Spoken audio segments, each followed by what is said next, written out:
Hello friends, welcome to my YouTube channel accountancy with Sanjeev Sinha sir. तो friends, आज मैं आप लोगों को cash flow from operating activities by indirect method, मतलब इनडायरेक्ट मेथड से आप लोगों को cash flow from operating activities बनाना सिखा रहा हूँ। तो आइए देर नहीं करते हैं और चलते हैं टॉपिक की ओर। तो सबसे पहले हम लोग आज इसका फॉर्मेट देखेंगे कि cash flow from operating activities में इनडायरेक्ट मेथड में क्या फॉर्मेट होता है। तो इनडायरेक्ट मेथड में सबसे पहले हम लोगों को क्या करना है, calculation of profit before tax and extraordinary item निकालना है। ठीक है, मतलब कि वैसा प्रॉफिट जो टैक्स देने के पहले का है और एक्स्ट्रा ऑर्डिनरी आइटम के पहले का है। तो आइए उसके लिए क्या करेंगे, हम लोग सबसे पहले खोजेंगे profit made during the year, मतलब वर्ष के दौरान जो लाभ हुआ है उसमें से ऐड करेंगे propose dividend for the current year, मतलब इस साल जो हमने लाभ के लिए प्रस्ताव किया था। इंटरिम डिविडेंड हम लोग जो पेड कर चुके थे, लाभांश पेड कर चुके थे। ट्रांसफर टू जनरल रिजर्व, है ना। Provision for tax made during the year, tax के लिए जो सोच करके रखे थे। और ट्रांसफर टू जनरल रिजर्व। असल में ये सारे आइटम से कैश इधर उधर जाता नहीं है, ये बिजनेस में ही रहता है ना। क्योंकि अब transfer to general reserve, reserve में आपने क्या किया, प्रॉफिट का एक भाग रिजर्व में आपने ट्रांसफर करके अभी रखा है, तो थोड़े कहीं और भेज रहे हो, है ना। लेकिन उसका इम्पैक्ट अगर प्रॉफिट पर चल गया है तो उस इम्पैक्ट को हमको क्या करना पड़ता है, हटाना पड़ता है। और उसी इम्पैक्ट को हटाने के लिए ये सब आइटम को मैंने जो पढ़ा उसको जोड़ देते हैं और रिफंड ऑफ टैक्स, है ना, इसको क्या करते हैं, घटा देते हैं। तब जाकर के मेरा आ जाता है profit before tax and extraordinary item आ जाता है। उसके बाद profit before tax and extraordinary item आने के बाद तब हम लोग चलते हैं किसकी ओर, तो cash flow from operating activities की ओर। तो देखिए उसमें क्या है, तो cash flow from operating activities लिखा मैंने। तो उसमें सबसे पहले लिखेंगे ये वाला प्रॉफिट जो आया है, profit before tax, profit made during the year before tax and extraordinary item, मतलब ये जो कैलकुलेट करके आया है उसको लिखेंगे। और उसमें अब ऐड करेंगे, चूंकि प्रॉफिट पर बहुत सारे नन कैश और नॉन ऑपरेटिंग आइटम का असर जा चुका है। नन कैश आइटम का मतलब था वैसे आइटम जिसमें कैश आया ना हो, न गया हो। और नॉन ऑपरेटिंग आइटम मतलब जिसका संबंध व्यापार के संचालन से नहीं है। तो वो आइटम को इसमें से उसके असर को हटाना है। तो जो नॉन ऑपरेटिंग एक्सपेंस प्रॉफिट में से घट चुका था उसको हम लोग वापस क्या कर लेंगे, जोड़ लेंगे। और अगर कोई इनकम, नॉन ऑपरेटिंग इनकम या नन कैश इनकम जो प्रॉफिट में क्या हो चुका था, जुड़ चुका था, उसको हम लोग क्या करेंगे, घटाएंगे। तो देखिए जैसे हम लोग क्या क्या आइटम को जोड़ने वाले हैं, तो depreciation, depreciation non cash item. Interest on loan non operating item. Preliminary expense written off, प्रारंभिक व्यय को धीरे धीरे हम क्या कर रहे हैं, समाप्त कर रहे हैं। इससे न तो पैसा आ रहा है, न तो पैसा क्या हो रहा है, जा रहा है। Discount on issue of debenture written off, goodwill written off, patent written off, copyright written off, loss on sale of fixed assets. ये सब आइटम या तो नन कैश है या तो नॉन ऑपरेटिंग है। जैसा depreciation non cash, interest on loan non operating, preliminary expense written off non operating non cash, discount on issue of debenture written off non cash, goodwill written off non cash, patent copyright written off non cash, loss on sale of fixed asset non operating and non cash दोनों होता है। तो ये जो असर जो गया था, डेप्रिसिएशन वगैरह का असर प्रॉफिट पर गया था, उस प्रॉफिट को मैंने हटाने के लिए इन एक्सपेंस को जोड़ दिया। उसी प्रकार से अगर कोई इनकम जिसका संबंध बिजनेस से नहीं था और लिख दिया गया था, जैसे interest income, rental income, dividend income, अगर इन सबों का, क्योंकि ये सब नॉन ऑपरेटिंग आइटम होते हैं, और profit on sale of fixed assets, ये सब नॉन ऑपरेटिंग इनकम्स हैं, तो इसका असर इस पर जा चुका है, तो इसमें से क्या करेंगे, हटा देंगे। तब आएगा क्या आपका निकल करके, operating profit before working capital changes. और जब operating profit before working capital changes आ जाएगा तब हम लोग काम करेंगे करंट असेट्स का और करंट लायबिलिटीज का। तो देखो ऐड क्या करना है, तो देखो सुनो, decrease in current assets, current assets अगर घट रहा है तो ऐड होगा, क्यों आगे हम बताते हैं। और करंट लायबिलिटीज अगर क्या हो रहा है, बढ़ रहा है, तो ऐड करेंगे इंक्रीज इन करंट लायबिलिटीज। और इंक्रीज इन करंट असेट्स और डिक्रीज इन करंट लायबिलिटीज को क्या कर देंगे, लेस कर देंगे। इंक्रीज मतलब बढ़ना, डिक्रीज मतलब क्या होता है, घटना। देखो इसका एक शॉर्टकट फंडा याद रखना कि करंट असेट्स में उल्टा चलेंगे और करंट लायबिलिटीज में सीधा। मतलब करंट असेट्स में उल्टा चलने का मतलब हो गया कि करंट असेट्स यदि बढ़ेगा तो घटाएंगे, और घटेगा तो क्या करेंगे, ऐड करेंगे। जबकि करंट लायबिलिटीज में सीधा बढ़ेगा तो बढ़ाएंगे, घटेगा तो घटाएंगे। तब जाकर के आएगा मेरा क्या, cash generated from operating activities. और इस cash generated from operating activities में से लेस करेंगे पेमेंट ऑफ टैक्स, तब आ जाएगा कैश फ्लो, अगर प्लस में आया तो, और यूज्ड इन ऑपरेटिंग एक्टिविटीज। अब मैं थोड़ा सा ये समझाना चाह रहा हूं कि इनको ऐड और लेस क्यों करते हैं। कुछ एग्जांपल देखो, ऐसे ही सिंपल। एक बात बताओ, कुछ करंट एसेट्स का नाम बताते हैं। जैसे स्टॉक करंट एसेट्स होता है, तो स्टॉक मान लिया कि 2012 में था 20,000 और अब हो गया स्टॉक 2013 में हो गया 30,000।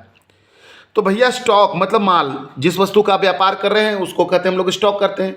तो पहले माल था 20,000 का, माल हो गया 30,000। इसका मतलब क्या हुआ, इसका मतलब हुआ मैंने माल खरीदा। कितना का माल खरीदा, तो 10,000 का माल खरीदा। तो जब 10,000 का माल खरीदे तो पैसा आ रहा है कि जा रहा है, भैया पैसा जा रहा है। तो देखो करेंट एसेट्स जब क्या हुआ, बढ़ा, तो हम लोगों के पास से पैसा क्या हुआ, गया, है ना। जस्ट उल्टा अगर हो जाए कि करेंट एसेट्स मतलब स्टॉक ही 30,000 पहले था, अब हो गया 20,000, मतलब करेंट एसेट्स क्या हो गया, घट गया। तो करेंट एसेट्स अगर घट रहा है तो करेंट एसेट कैसे घट, भैया स्टॉक पहले था मेरे पास 30,000 का माल बचा पड़ा था, अब माल हो गया क्या 10,000 का, 20,000 का। इसका मतलब हमने 10,000 का माल क्या कर दिया, बेच दिया। तो बेचेंगे तो पैसा क्या होगा, आएगा। तो देखो इसीलिए होगा करेंट एसेट्स अगर बढ़ा तो लेस करेंगे क्योंकि पैसा जाएगा, और करेंट एसेट्स अगर घटा तो पैसा क्या होगा, आएगा। ठीक उसी प्रकार से करेंट लायबिलिटीज में अगर क्रेडिटर, मान लिया क्रेडिटर पहले था कितना हजार, क्रेडिटर था पहले 15,000, अब क्रेडिटर हो गया कितना हजार, 10,000। करंट क्रेडिटर क्या हो रहा है, घट रहा है, करंट लायबिलिटीज घट रहा है। तो घट रहा है, कैसे घट रहा है, 15,000 से हो गया 10,000, इसका मतलब 5,000 पेमेंट कर दिए, तभी ना घटा होगा जी, कर्जा तेरा। तो 15,000 से 10,000 हो गया, जब पेमेंट किए कितना हजार, 5,000, यानी 5,000 रुपये मेरे पास से क्या हो रहा है, जा रहा है। करंट लायबिलिटीज घटेगा तो घटाएंगे, बढ़ेगा तो बढ़ाएंगे, दैट्स इट। चलिए आते हैं अब एक क्वेश्चन में। देखिएगा क्वेश्चन क्या कह रहा है कि calculate cash flow from operating activities. भैया निकालना है cash flow from operating activities. तो सबसे पहले बैलेंस ऑफ पीएल 1 लाख से हो गया 1,05,000, creditor, BR, general reserve, outstanding salary, prepaid wages और गुडविल। इतना आइटम है, हम लोग को बनाना है cash flow from operating activities. आइए बनाते हैं। मैंने यहाँ पर लाइन करके रखा है, क्या लिखा है, calculation of cash flow from operating activities लिखा है। सबसे पहले हम लोग इसमें लिखते हैं profit made during the year, profit made during the year, ठीक है। तो profit made during the year, देखो प्रॉफिट 1 लाख से हो गया 1,05,000, मतलब प्रॉफिट होगा कितना हजार, 5,000 वर्ष के दौरान, 1 लाख से 1,05,000, ठीक है। अब इसमें अलग से नहीं हम काम करके एक ही साथ में कर देते हैं नन कैश और नन ऑपरेटिंग आइटम का काम। तो देखो कौन कौन, डेटर तो भैया करंट एसेट्स होता है, बीआर भी करंट एसेट्स होता है, जनरल रिजर्व देखो फॉर्मेट में याद करो, transfer to general reserve add होता है, आउटस्टैंडिंग सैलरी करंट लायबिलिटी होता है, प्रीपेड वेजेज करंट लायबिलिटीज होता है, गुडविल, तो गुडविल अगर घट रहा है तो उसको कहते हैं गुडविल रिटेन ऑफ, ये भी नन कैश और नन ऑपरेटिंग आइटम होते हैं। तो इसमें 2 आइटम हमको मिल रहा है, या तो एक्स्ट्रा ऑर्डिनरी का हो या तो नन कैश और नॉन ऑपरेटिंग का हो। वो कौन, जनरल रिजर्व। तो भैया जनरल रिजर्व 50,000 से हो गया 65,000, तो ऐड करते हैं, क्या करते हैं, add transfer to general reserve, कितना 50,000 से हो गया 65,000, मतलब 15,000 ट्रांसफर किए थे भैया, non operating extraordinary item था। और ऐड करते हैं गुडविल, अगर घटता है तो उसको कहते हैं गुडविल रिटेन ऑफ। तो 30,000 से 20,000, तो 30,000 से 20,000 मतलब 10,000 गुडविल घट रहा है, इसको रिटेन ऑफ कहते हैं, है ना। तो कितना हो गया जोड़ करके, तो 15, 10, 25 और 5 30,000। कोई लेस वाला आइटम नहीं है। ये आया क्या आया, तो ये निकल के आया operating profit, operating profit before working capital changes, before WC working capital changes आ गया। कितना आ गया operating profit before working capital changes, 30,000। अब जब ये operating profit before working capital changes आ जाता है तब तो इजी है, एकदम इजी है। कैसे इजी है, सो देखो सबसे पहले हम लोग बात करेंगे किसका, करंट एसेट्स का, फिर बात करते हैं करंट लाइबिलिटी, किसका भी ऐड और लेस एक साथ करेंगे, ऐड, ठीक है। और 2 लाइन छोड़ करके मैंने लिख दिया लेस, 2-3 लाइन छोड़ करके, ज़्यादा आइटम तो है नहीं। तो आइए सबसे पहले अब ऐड और लेस में सबसे पहले देखिए, डेटर 80,000 से हो गया 40,000, मतलब कि करंट एसेट्स घट रहा है। तो मैंने अभी तुरंत बताया करंट एसेट 2000, देखो ये ऊपर में है 2020 2021, डेट भी देखना, ध्यान देना, इसी से पता चलेगा। तो डेटर 80,000 से हो गया 40,000, मतलब डेटर क्या हो रहा है, घट रहा है। क्या करेंगे, करंट एसेट्स घटता है तो ऐड करते हैं, तो लिखते ऐड इन डिक्रीज ना, decrease in debtor, decrease in क्या, डेटर, कितना 80,000 से 40,000, मतलब कितना, तो 40,000, क्लियर, ठीक है। उसके बाद आ जाओ, डेटर के बाद आ जाओ बी आर, बी आर बढ़ रहा है तो भैया उसको हम लोग लेस करेंगे, क्या करेंगे, लेस, है ना। करंट बी आर भी क्या होता है, करंट एसेट्स होता है, पहले तो आपको ये पता होना चाहिए। तो यहां पर लिखते हैं, क्या लिखते हैं, क्या, increase in B R, increase in क्या, बी आर, कितना, 35,000 से हो गया 50,000, मतलब कितना, तो 15,000, ठीक है। उसके बाद आ जाओ, बी आर के बाद आ जाओ, जनरल रिजर्व हो चुका है, आउटस्टैंडिंग सैलरी करंट लाइबिलिटीज होता है, तो करंट लाइबिलिटीज 10,000 से हो रहा है 6,000, आउटस्टैंडिंग घट रहा है, तो करंट लाइबिलिटीज घटता है तो घटाते हैं, है ना।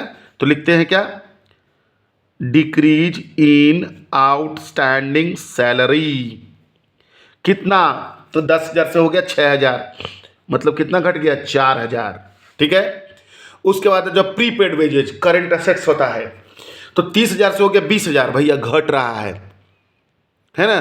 तो नहीं सॉरी, 3,000 से हो गया 5,000, मतलब प्रीपेड एक्सपेंस जो है करंट एसेट्स होता है वो बढ़ रहा है, तो क्या हो जाएगा, ऐड, सॉरी लेस, क्या, इंक्रीज इन कौन expense, PP expense, prepaid wages, कितना, 3,000 से 5,000, मतलब 2,000, खत्म हो गया।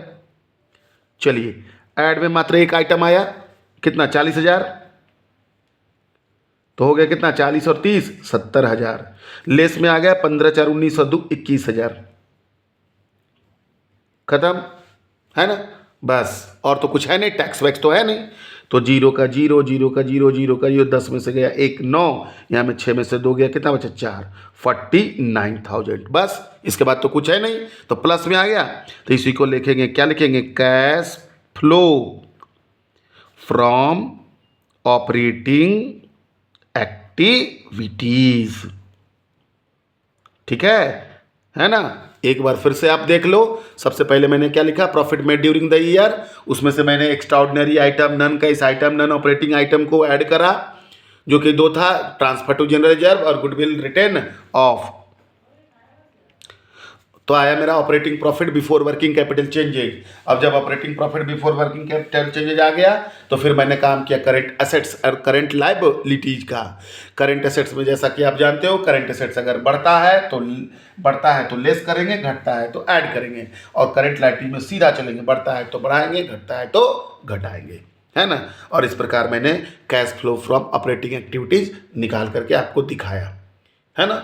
तो आशा करता हूँ ये वीडियो आप लोगों को पसंद आया होगा, तो मेरे चैनल को देखते रहें और सब्सक्राइब करें।